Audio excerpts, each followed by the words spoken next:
வந்து திடீர்னு மேடை கிடைச்சதுன்னா ப்ரொமோஷனுக்கு வரதில்லை, ப்ரொமோஷன் வரதுக்கு 7 lakhs கேட்குறாரு அப்படின்னு சில நண்பர்லாம் சொல்லும்போது எனக்கு ஷாக்காக இருந்தது. ஏன்னா அவரை நான் பல ப்ரொமோஷனில் பார்த்துருக்கேன். இப்போ இந்த ப்ரொமோஷனுக்கு அவங்க கூப்பிட்ட உடனே அவர் சொன்னது, நான் ஷூட்டிங் போனேன் சார், அதுக்கு முன்னாடி எனக்கு 1 மணி நேரம் நான் வந்துடுறேன் இந்த படத்துக்கு அப்படின்னு அவர் சொன்னார். ஸோ அதை வந்து என்கிட்ட டைரக்டர் சொல்லும்போது நான் அப்போ வந்து கேட்டேன், எதுக்கு இப்படியெல்லாம் பேசுகிறாங்க உங்களை பற்றி, எனக்கு தெரியவே இல்லை சார் அப்படின்னாரு. உண்மை பேசணும். எப்பவுமே ஒரு கலைஞரை ஹர்ட் பண்ணுற மாதிரி, அதாவது காயப்படுத்துகிற மாதிரி நம்ம வார்த்தைகளை சொல்லிட்டு அவர் ஏதோ எல்லா படங்களுக்கும் ஏதோ துரோகம் பண்ணுற மாதிரி, ஏதோ ப்ரொமோட் பண்ணாமல் எல்லா படங்களும் இது பண்ணுற மாதிரிலாம் பேசுறது என்னை பொறுத்தவரைக்கும் ஏற்றுக்கவே முடியாது.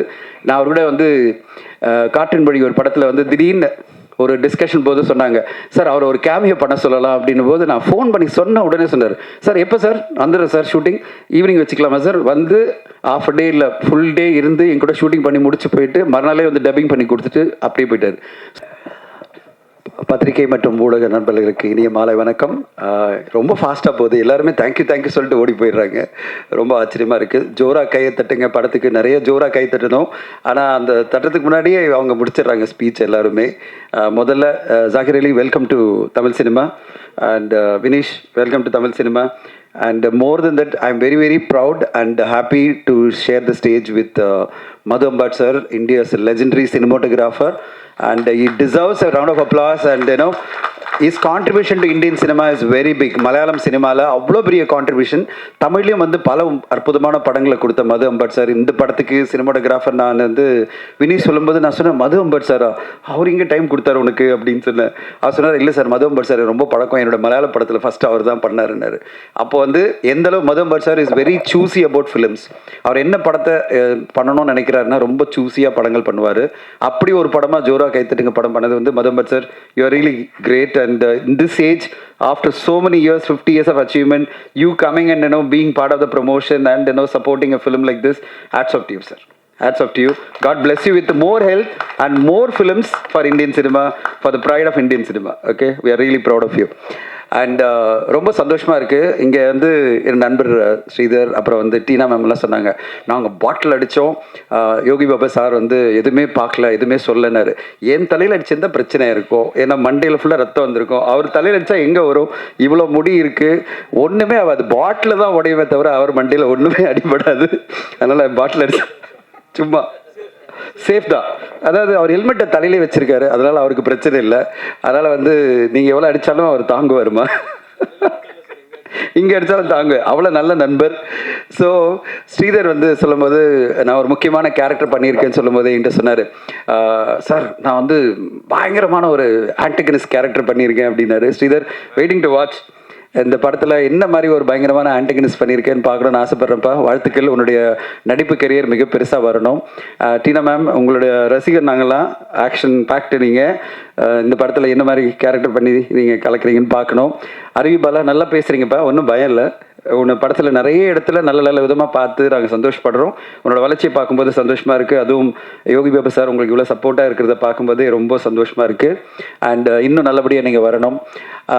வினீஷ்க்கு என்னுடைய வாழ்த்துக்கள். வினீஷ், உங்களுடைய தமிழ் வரவு, நீங்கள் ஜோரா கைத்தட்டுங்கன்னு ஒரு நல்ல ஒரு கான்செப்டோட ஒரு படத்தை கொண்டு வந்திருக்கீங்க. எங்கிட்ட ஒரு மாதமாக பேசிகிட்டே இருக்கீங்க, இந்த படத்தை நான் உங்களுக்கு காமிக்கிறேன் சார், நாளைக்கு காமிக்கிறேன் சார், நாளைக்கு காமிக்கிறேன், நாளைக்கா, அப்புறம் நாளன்னைக்கு காமிக்கிறேன், அப்புறம் நாளன்னைக்கு காமிக்கிறேன் சொல்லிகிட்டே இருக்காரு, காமிக்கவே இல்லை. கடைசியில் நேற்று வந்துட்டு, சார் காமிக்கிறேன் சார், ஆனால் நீங்கள் ஃபங்க்ஷன் வாங்க சார்னாரு. எங்க 1 மாதமாக பேசிட்டே இருக்கீங்க படம் காமிக்கிறேன்னு, ஆனால் இப்போ வந்து ஈவெண்ட்டுக்கு வாங்கன்னு சொல்கிறீங்களே என்ன? இல்லை சார், இந்த ஈவெண்ட்டுக்கு வாங்க சார், அப்புறம் படம் காமிக்கிறேன், எனக்கு போனஸ், நான் படம் ஈவெண்ட்டுக்கு வந்தால் படம் காமிக்கிறேன்னு. வந்தவரை யோகி பாபா சார் கேட்டார், சார் நீங்கள் படம் பார்த்துட்டீங்களான்னாரு. இன்னும் காமிக்கல சார் அப்படின்னு சொன்னேன். ஸோ வினீஷ், உங்களுடைய அந்த முயற்சி பிடிச்சிருக்கு, அன்பாக பேசி எல்லோரும் இது பண்ணுறது. இந்த படமும் அதே மாதிரி நீங்கள் எந்தளவு நல்ல என்டர்டெய்னிங்காக, எந்தளவு அன்பாக இருக்கீங்களோ அதே மாதிரி இந்த படமும் ரொம்ப சூப்பராக வந்திருக்கும் நான் எதிர்பார்க்குறேன். பார்த்துட்டு இருந்தால் நான் நிறைய பேசியிருக்கலாம், அதனால் கொஞ்சம் கம்மியாக தான் பேச வேண்டியிருக்கு. கடைசியாக மட்டும் பேசல, முக்கியமாக பேசணுன்னா யோகி பாபா சாரை பற்றி பேசணும். நான் கலகலப்புலேருந்து நான் அவரோட ட்ராவல் பண்ணிகிட்ருக்கேன். கலகலப்பு, தியா வேலசேனகுமார், அது பிறகு பல ஜேர்னி நான் பார்த்துருக்கேன். அவருடைய வளர்ச்சி, அவருடைய சக்ஸஸ் எல்லாமே அவருடைய உழைப்பு, அவருடைய திறமை, அவருடைய அந்த முயற்சி. இன்ஃபேக்ட் பெரிய இன்ஸ்பிரேஷன் ஃபார் பல பேருக்கு பெரிய இன்ஸ்பிரேஷன். நான் வந்து கலகலப்பு ஷூட்டிங் அப்போ பார்த்துருக்கேன். அங்கே ஒரு காரைக்குடியில் ஒரு ஷூட்டிங்கில் பின்னாடி நின்றுட்டு ஒரு சின்ன கேரக்டர் சுந்தர் சி சார் கொடுத்தாரு. அப்புறம் தீயாவால சேனகுமார் நாங்கள் வந்து இங்கே மயிலாப்பூரில் ஒரு இடத்துல ஷூட் பண்ணிட்டு இருக்கோம். அந்த பில்டிங்கில் எல்லா அடிதடி ஹாலும் கூட ஒன்றா நின்றுட்டு இருந்தார். அப்போ நான் ஷூட்டிங்கில் இருக்கும்போது பார்க்கும்போது எங்கிட்ட வந்து சார் நான் தான் யோகி பாபு அப்படின்னு பேசியிருந்தார். அப்போல்லாம் நம்ம வந்து ஷூட்டிங் ஸ்பாட்டில் பார்க்கும்போது ஓகே இவரும் ஒரு கேரக்டர் ஏதோ பண்ணுறாரு அப்படின்னு நினைப்போம். ஆனால் அதுக்கு பிறகு என்ன மாதிரி ஒரு வளர்ச்சிகள், என்ன மாதிரி அற்புதமான படைப்புகள். இப்போ சமீபத்தில் டூரிஸ்ட் ஃபேமிலி படத்தில் அவருடைய காமெடி, அந்த கவுண்டர் காமெடியை அவ்வளோ பேர் அப்ரிஷியேட் பண்ணி அவ்வளோ இடத்துல சிரிக்க வச்சிருந்தார். அந்த படைப்பில் அவருக்கு ஸ்கோப் இருந்ததுன்னா அற்புதமான ஒரு நடிப்பை கொடுக்குற ஒரு கலைஞனா யோகி பாபு இருக்காரு. அவரை நம்ம எல்லாருமே என்கரேஜ் பண்ணணும், வாழ்த்தணும். அட் த சேம் டைம் சில பேர் வந்து திடீர்னு மேடை கிடைச்சதுன்னா ப்ரொமோஷனுக்கு வரதில்லை, ப்ரொமோஷன் வரதுக்கு 7 lakhs கேட்குறாரு அப்படின்னு சில நண்பர்லாம் சொல்லும்போது எனக்கு ஷாக்காக இருந்தது. ஏன்னா அவரை நான் பல ப்ரொமோஷனில் பார்த்துருக்கேன். இப்போ இந்த ப்ரொமோஷனுக்கு அவங்க கூப்பிட்ட உடனே அவர் சொன்னது, நான் ஷூட்டிங் போனேன் சார், அதுக்கு முன்னாடி எனக்கு 1 மணி நேரம் நான் வந்துடுறேன் இந்த படத்துக்கு அப்படின்னு அவர் சொன்னார். ஸோ அதை வந்து என்கிட்ட டைரக்டர் சொல்லும்போது நான் அப்போ வந்து கேட்டேன், எதுக்கு இப்படியெல்லாம் பேசுகிறாங்க உங்களை பற்றி, எனக்கு தெரியவே இல்லை சார் அப்படின்னாரு. ஒரு விஷயம் என்னென்னா, ஒரு தயாரிப்பாளராக இருந்தாலும் சரி, யாராக இருந்தாலும் சரி, ஒரு படைப்பாளியோ இல்லை ஒரு நடிகரையோ குறை சொல்கிறதுக்கு முன்னாடி உண்மை என்ன நம்ம தெரிஞ்சுக்கிட்டு பேசினா நல்லாயிருக்கும். அந்த படத்தில் அவருடைய கேரக்டர் என்ன, எவ்வளோ முக்கியத்துவமான கேரக்டர். அவர் வந்து உண்மையிலேயே இந்த படத்தில் அவர் முக்கியமான ஒரு கேரக்டர் பண்ணியிருக்காரு. ஒரு 10-15 நாள் ஆக்ட் பண்ணியிருக்காருன்னா அவரை ப்ரொமோஷன் கூப்பிட்றதுலேயும் ஒரு லாஜிக் இருக்குது. அதை ப்ரொமோட் பண்ண வேண்டியதும் அந்த நடிகருடைய கடமையாக நான் பார்ப்பேன்.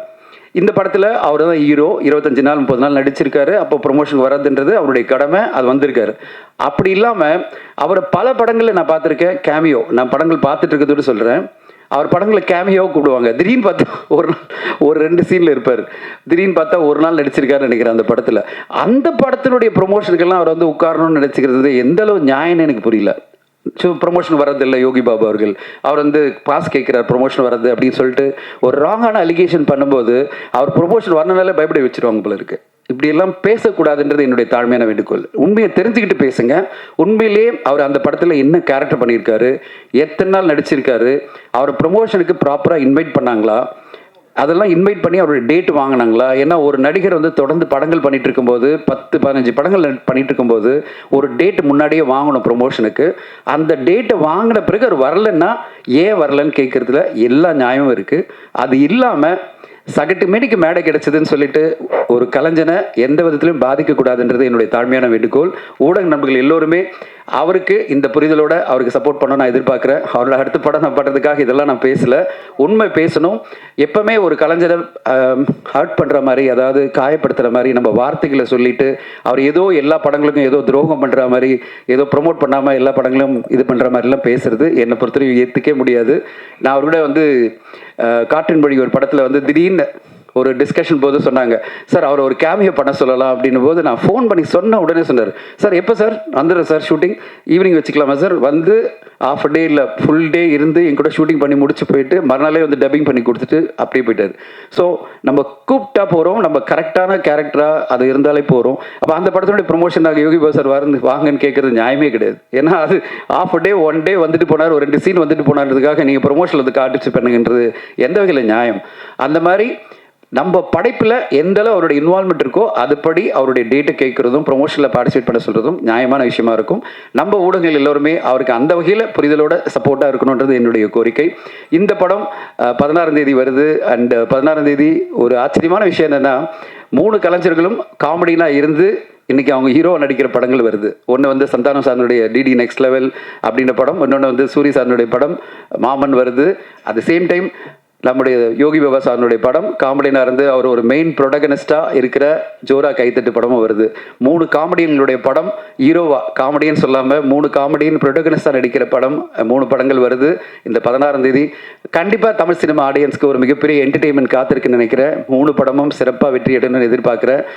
ஒரு விஷயம் மட்டும் சொல்கிறேன், ஒருத்தர் சொன்னார், எடிட்டர் சொன்னார், 6-7 பேர் வந்தாங்க, 6-7 பேர் வந்து எல்லாமே யோகி பாபா சாருக்கு வந்து நாங்கள் டேட் வாங்க போகிறோம், நாங்கள் படம் பண்ண போகிறோம்.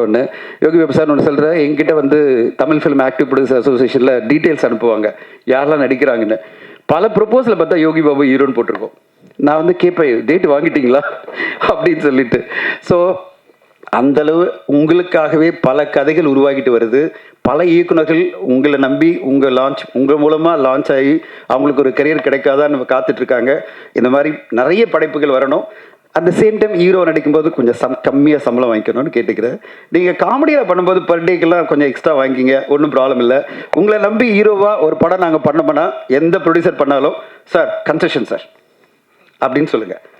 என்கிட்ட எஜ்ஜே சூர்யா சார் உதவி சொல்லியிருக்காரு, அதை உங்களுக்கு நான் சொல்லிடுறேன். எஜ்ஜே சூர்யா சார் என்ன சொல்கிறார், நான் உதவி போய் பேசும்போது சார் வில்லனா நடிக்கணும் கூப்பிட்டீங்கன்னா எனக்கு இந்த சம்பளம் கொடுக்கணும், நான் ஹீரோன்னு சொல்லுங்கள், நீங்கள் சொல்கிற சம்பளத்தை எடுத்துக்கிறேன்னாரு. சரியா சார், ஏற்றுக்கிறீங்களா சார்? இங்கே இருக்கிற இந்த இது மூலமாக எல்லாரும் சொல்கிறேன், கிளியர் கட்டாக அவர் சொல்கிறாரு, யோகி பாபு சார் என்ன அனௌன்ஸ் பண்ணியிருக்காருன்னா என்னை ஹீரோவாக படத்தில் வச்சிங்கன்னா நீங்கள் ஃபிக்ஸ் பண்ணுற சம்பளத்தை நான் நடிக்கிறேன் சொல்லியிருக்காரு.